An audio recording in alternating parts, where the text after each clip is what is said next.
دغه زیان پوره کېدل خو به وخت تلي. دا بالښتونه نه دي، دا فومونه نه دي، دا لوښي لرګي نه دي، دا هغه احساسات دي چې زمونږ ورسره عمر شوی دی او دا مونږ فیل کړي دي او دا زمونږ په استعمال کې راغلي څیزونه. نو دغه څیزونه مونږ ډېر په ګران او په ډېر وخت کې راټول کړو. نو دغه راټولول به بیا وخت تلي، خو انشاءالله چې ژوند به کوو. یاره جي هغه د قیامت ورځ وه، ځکه چې په یو وخت دا ډېر اچانک اواز و چې یاره سیلاب راغی.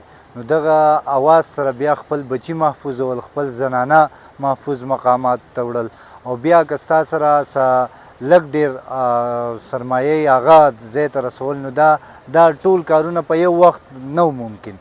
نو بس مونږ دغه کړي چې خپل بچي او ته ویستې دي او نور چې څه نو هغه اوبو لاهو کړي دي. دا څو شپې چې مونږ څملاستو نو مونږ په ځمکه څملو. کم څیزونه چې اوبو وړي دي نو هغه وړي دي، کم څیزونه چې پاتې دي نو هغه قابل استعمال نه دي. نو بس پښتانه متل کوي چې ښار وران شي لا ښه ودان شي. خدای ډېر لوی غفور رحیم دی. انشاءالله د دې هر څه بندوبست به الله ډېر په ښه طریقې سره وکړي. زه د خپلو هغه ټولو یارانو دوستانو د زړه له کومې نه شکریه ادا کوم چې په دې سخته کې زما سره ولاړ دي او ماله یې هر قسم ډاډ راکړی دی. نو زه د هغو الفاظ نه لرم چې د هغو شکریه ادا کړم. او دغه فلاحي تنظیمونو چې دلته لګیا دي په لارو کوڅو کې د خلکو سره کار کوي، دا هغه خلکو هم ډېر زیات د زړه نه منندوی یم.